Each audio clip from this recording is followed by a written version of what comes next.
Cordial saludo, mi nombre es Alejandra Echeverry y hoy quiero hablar sobre un análisis de los mapas de la práctica narrativa, pero en este caso, al ser tan amplio, quise enfocarlo realmente solamente en mi experiencia en la terapia clínica en un contexto hospitalario. Para iniciar, quisiera decir que los mapas de la práctica narrativa desarrollados por White constituyen guías conversacionales que orientan el proceso terapéutico dentro del enfoque narrativo.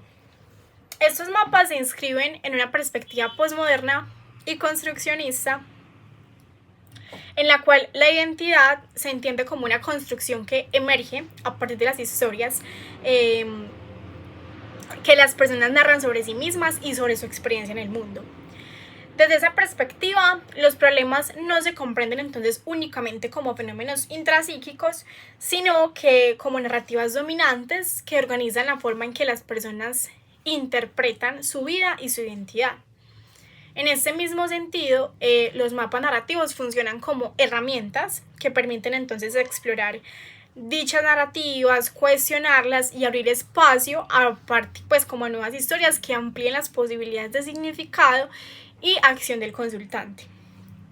En mi contexto de la práctica clínica hospitalaria, estos mapas adquieren la verdad una relevancia importante, porque muchas personas que atraviesan procesos de enfermedad, hospitalización, duelo o crisis emocional tienden a construir relatos centrados en la pérdida, en el sufrimiento, o en la incapacidad. La terapia narrativa digamos que favorece entonces la reconstrucción de la experiencia de una perspectiva que reconoce recursos, valores y capacidades de afrontamiento. Ahora sí, como para ir más a fondo y ser más específica, voy a hablar entonces de cada mapa, dar una breve descripción y cómo a partir de esta descripción lo he visto reflejado en mi práctica clínica y cómo puede influir entonces ese análisis.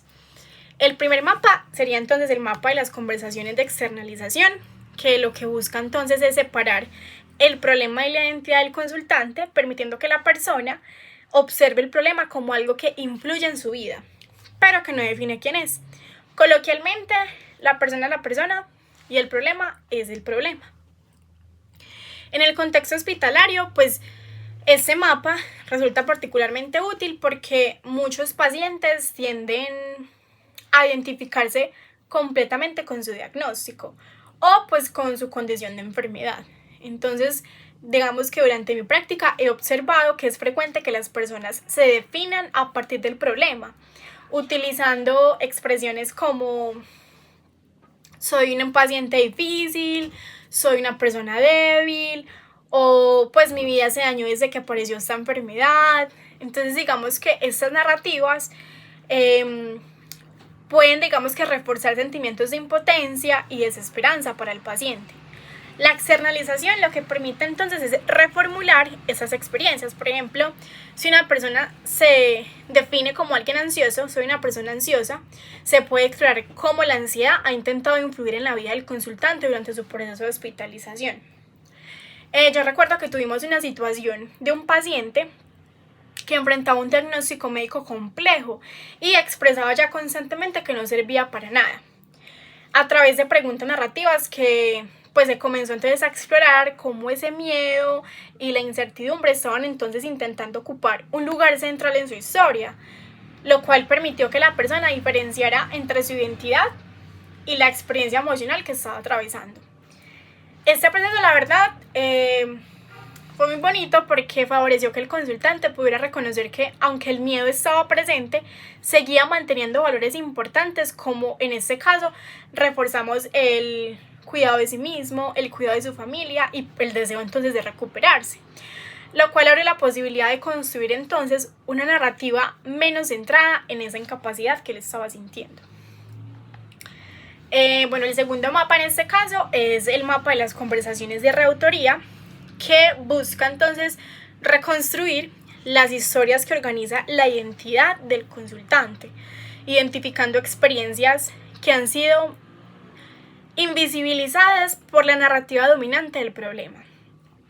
Acá es importante como resaltar una distinción central, que es esa diferencia entre el estado interno y el estado intencional. Entonces, el estado interno que explica las acciones en términos de rasgos o características personales, y el estado intencional, que interpreta las acciones en relación con valores, propósitos y aspiraciones del sujeto.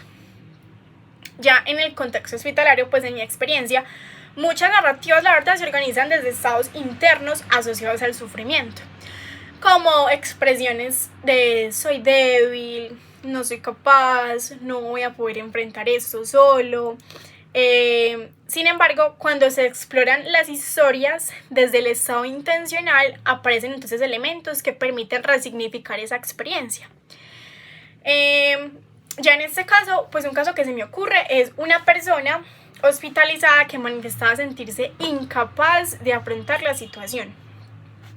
Entonces, como al explorar su historia se evidenció que a pesar de las dificultades, pues había tomado también decisiones importantes para mantenerse en tratamiento y continuar cuidando su familia. Entonces, nos centramos en esta parte y al analizar esas acciones desde el estado intencional se hizo entonces visible que detrás de ellas había valores de responsabilidad y valores pues de compromiso con sus seres queridos. Entonces digamos que esto permitió reconstruir esa narrativa desde una identidad más activa y resiliente. Este proceso evidenció pues que la reautoría permite que la persona reconozca el sentido de sus acciones y reconstruya su historia desde sus propios valores. Ahora, el tercer mapa, que es el mapa de las conversaciones de remembranza y ceremonias de definición, que básicamente se centra en reconstruir la identidad a partir de las relaciones significativas que han influido en la historia del consultante. La verdad, en contextos hospitalarios se le da mucha importancia a las redes de apoyo. ¿Por qué? Porque el papel fundamental que hacen es en el proceso de afrontamiento de la enfermedad. En este caso, pues, en momentos de crisis es común que las personas pierdan de vista estas relaciones significativas. Y la práctica de remembranza permite entonces reintegrar estas figuras importantes dentro de la narrativa personal del paciente, recordando cómo han influido en la construcción de valores y de aprendizajes. En algunos procesos como que hemos acompañado, al explorar de quiénes habían sido figuras importantes en la vida del consultante, aparecen entonces relatos sobre familias, parejas, docentes o personas cercanas que habían influido en su forma de afrontar las dificultades. Entonces, les explicamos también que recordar esas relaciones permite que el consultante reconozca que no estaba enfrentando la situación desde un vacío, sino desde una historia de vínculos que habían fortalecido su forma de enfrentar los desafíos. Este proceso, pues entonces favoreció una reconstrucción de la identidad desde una perspectiva más relacional y acompañada.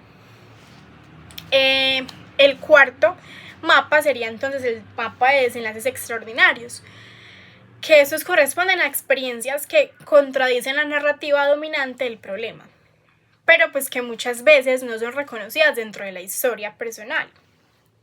En el contexto hospitalario es frecuente que la narrativa dominante esté centrada en la enfermedad o el sufrimiento. Sin embargo, incluso en esas circunstancias suelen existir momentos que desafían esta narrativa, como pues pequeños logros, decisiones importantes o gestos que hayan tenido hacia otros. Durante pues el proceso que he tenido durante la clínica, hubo una persona hospitalizada, recuerdo que relataba su experiencia únicamente desde el dolor y la frustración. Sin embargo, digamos que al explorar un poquito más con mayor profundidad su historia, surgieron entonces momentos en los que había mostrado fortaleza. Y ahí fue cuando pues como que le damos vuelta a la terapia y la enfocamos. Entonces, como el hecho de mantenerse o apoyar emocionalmente a otros miembros de su familia. Estos momentos fueron entonces reconocidos como desenlaces extraordinarios, ya que mostraba que la historia del consultante no estaba determinada únicamente por el sufrimiento, sino que era también reconocer estos eventos para poder construir una narrativa alternativa donde la persona también podía verse a sí misma como alguien capaz de resistir y afrontar la adversidad. Y finalmente, pues el quinto mapa, que es el mapa de las conversaciones de andamiaje, que se orienta en acompañar al consultante en el tránsito entre narrativa problemática y la construcción de nuevas posibilidades de acción. En el contexto hospitalario, pues también se puede decir que suele darse de forma gradual, pues porque las personas se encuentran atravesando situaciones de vulnerabilidad física y emocional. Y el acompañamiento termina siendo muy inmediato, pues muy corto, entonces es como en lo que podemos hacer es tratar entonces de construir pequeños pasos que faciliten el tránsito desde el problema hacia nuevas posibilidades de afrontamiento. Pues en algunas intervenciones, la verdad, después de poder identificar narrativas alternativas, se exploran entonces acciones muy concretas que el consultante considera posibles dentro de su situación actual, como por ejemplo retomar la comunicación con un familiar, participar activamente en su proceso de tratamiento, expresar sus emociones con mayor apertura, indagar también en sus momentos de crisis qué es eso que lo reconforta, que lo hace sentir bien, y a partir de eso decirles como listo, qué bueno que esto lo tengas en cuenta para que en otro momento de tu vida esto lo vayas a implementar, ¿cierto? Entonces también son como esas pequeñas acciones y pequeños cambios pues que permiten que la narrativa alternativa se tradujera en acciones significativas dentro de la vida cotidiana, y entonces esto ya fortalece en el paciente pues como ese proceso de agencia personal.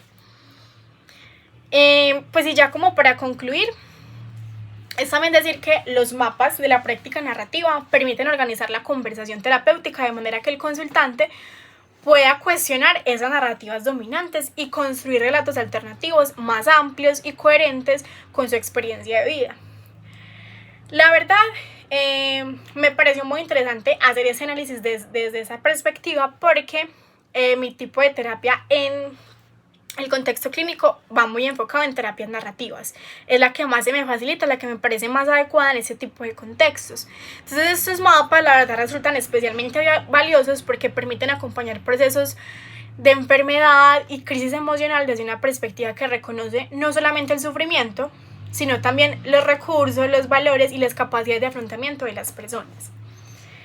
Desde mi experiencia como practicante de psicología clínica, en el contexto hospitalario, la aplicación de estos mapas me ha permitido comprender que el proceso terapéutico no consiste únicamente en intervenir sobre los síntomas, sino en acompañar a las personas en la reconstrucción del significado que otorgan a su experiencia. ¿Por qué? Porque me ha pasado que en las interconsultas aparece que es una persona ansiosa, que tiene distimia, que es depresiva, pero cuando uno va a ver son contextos e historias distintas. Entonces también es verlo desde su experiencia, desde la forma en la que narran sus historias, favoreciendo entonces narrativas que amplíen sus posibilidades de acción y de comprensión de sí mismas.